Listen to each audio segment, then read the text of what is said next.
सुप्रभात विद्यार्थियों, आपका ऑनलाइन क्लासेस में स्वागत है।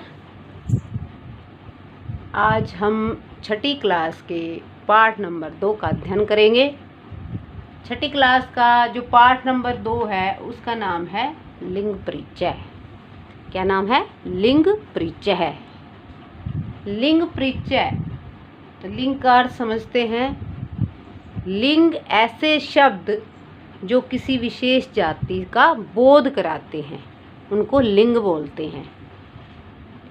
आपको एक विशेष ध्यान देना है कि जो संस्कृत भाषा में लिंग का आधार शब्द रचना होता है। शब्द रचना मतलब कि उस वो वर्ड है वो बना किस तरह है। ठीक है, जैसे उदाहरण के लिए जो देश वर्ड है, देश पुल्लिंग में आता है, लेकिन संस्कृत भाषा में ज़रूरी नहीं कि इस देश वर्ड के पुल्लिंग के अकॉर्डिंग रूप चलेंगे। ठीक है, इसी तरह पाठशाला जो शब्द है स्त्रीलिंग है, लेकिन ये संस्कृत में ज़रूरी नहीं कि इसका जो रूप या इसका कहीं प्रयोग स्त्रीलिंग के रूप में हो। ठीक है, ये तो विशेष बात थी। अब बात आती है कि लिंग होते क्या हैं।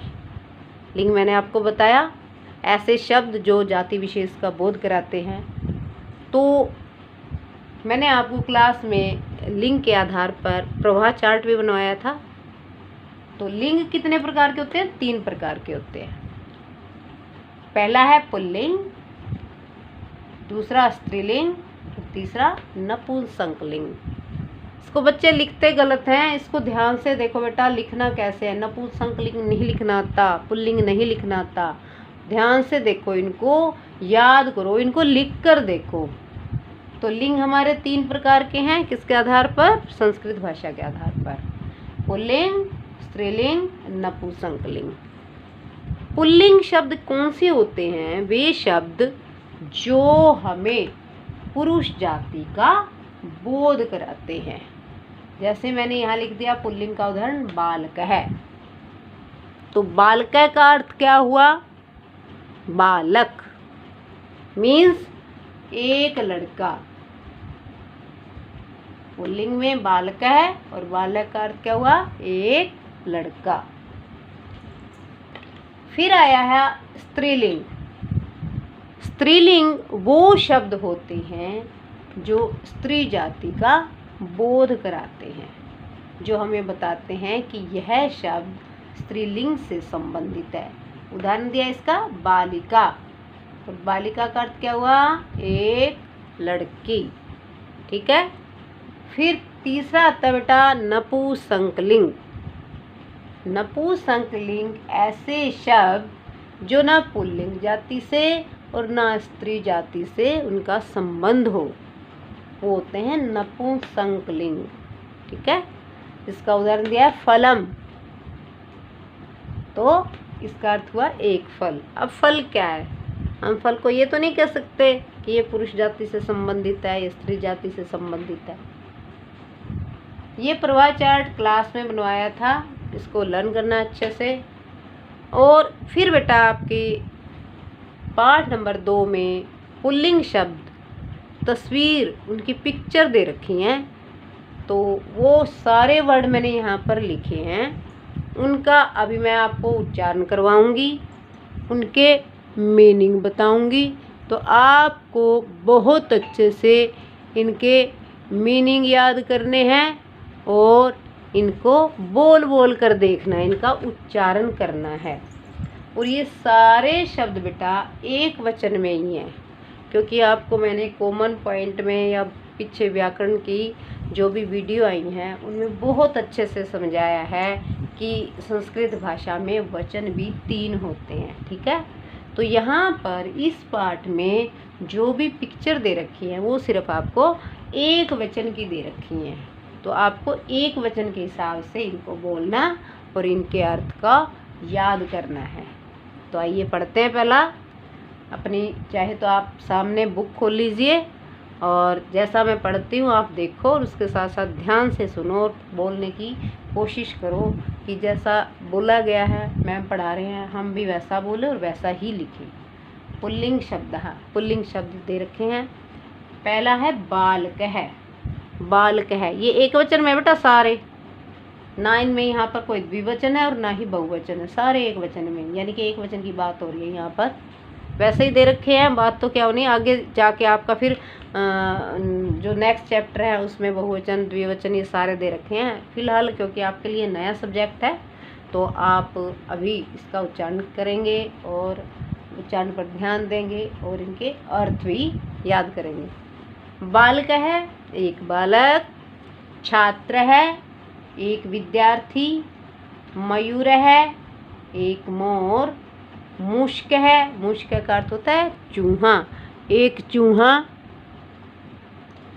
कपोत है, एक कबूतर, वानर है, बंदर, सिंह, शेर, कृषक है, किसान, काक है, कौवा। ये हो गए हमारे पुल्लिंग शब्द जो आपकी बुक में है, आपको पढ़ने आने चाहिए ये।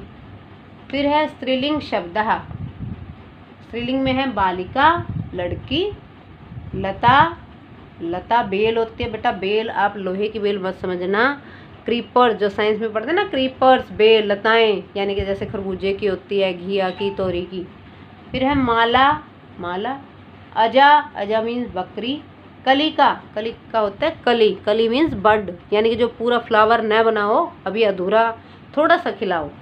मक्षिका, मक्खी, नौका, नाव, वीणा, वीणा, और तुला, तुला होता है तराजू, जिसको हम सामान्य भाषा में ताकड़ी बोलते हैं, ठीक है, तुला, शुद्ध हिंदी में तुला या तराजू। फिर है बेटा नपुंसकलिंग शब्द, नपुंसकलिंग शब्द में क्या है, पुष्पम फूल, एक फूल, पत्रम, पत्रम पत्ता, कलमम कलम, पेन या पेंसिल जो भी होती है, गृहम घर, पुस्तकम किताब, नेत्रम आँख। और जो इनकी पहचान है, सिर्फ एक वचन की बात करेंगे हम, कि जब भी हमें एक वचन में कोई भी, अगर मान लो मैं आप यहाँ से छुपा के आपसे पूछूं कि मैंने माला लिख दिया, तो आपसे पूछूं कि बेटा बताइए ये माला में कौन सा लिंग है, स्त्रीलिंग, पुल्लिंग या नपुंसकलिंग है। उसके लिए आपको एक ट्रिक बताती हूँ, आपको एक आइडिया देती हूँ, आपको बिल्कुल एक वचन में याद रहेगा। जैसे देखिए, जब भी आपको एक वचन में अगर पुल्लिंग शब्द मिलेगा तो उसके पीछे क्या मिलेंगे, विसर्ग। अब यहाँ से ध्यान से देखो, इस पुल्लिंग शब्द में है ना सभी के पीछे विसर्ग, तो ये पहचान हो गई ना, सिर्फ एक वचन की बात है, ये द्विवचन और बहुवचन की बात नहीं है। और अगर हमें स्त्रीलिंग शब्द को छांटना हो तो उसकी पहचान क्या है, सभी के पीछे आपको आ की मात्रा मिलेगी, ना कोई विसर्ग, ठीक है।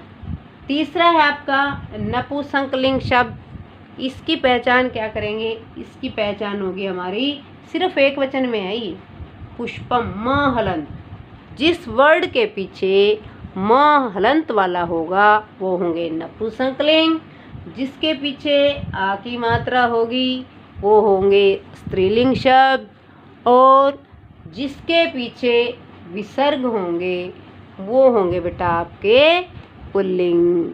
तो ये सिर्फ पहचान किसके लिए है, ये पहचान है सिर्फ आपके, कोई भी लिंग है वो एक वचन में यदि है, अगर एक वचन में होगा तो आप फटाफट से जो पहचान मैंने बताई है उस पहचान को देखकर आप फटाफट बता सकते हो कि मैम बालका का अर्थ है एक लड़का, और बालका में पुल्लिंग कौन सा वचन है, एक वचन है, और ये पुल्लिंग वर्ड है, ठीक है।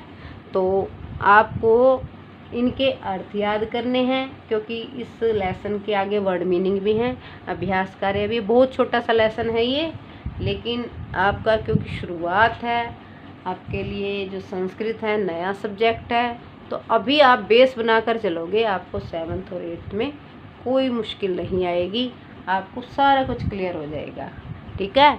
तो बेटा ये जो प्रवाह चार्ट मैंने आपको करवाया था, क्लास में भी करवाया था, आपकी कॉपी में भी है, यदि नहीं है आप इस वीडियो की हेल्प ले सकते हैं, और ये सारी चीज़ें आपकी बुक में भी है, आप बुक में करोगे फिल भी करवा रखी हैं, याद भी करवा रखी हैं, फिर भी आपको बहुत अच्छे से याद करना है, ताकि आपके जो सितंबर टेस्ट हों उसमें आपको बार बार इसकी बस एक बार याद कर लो।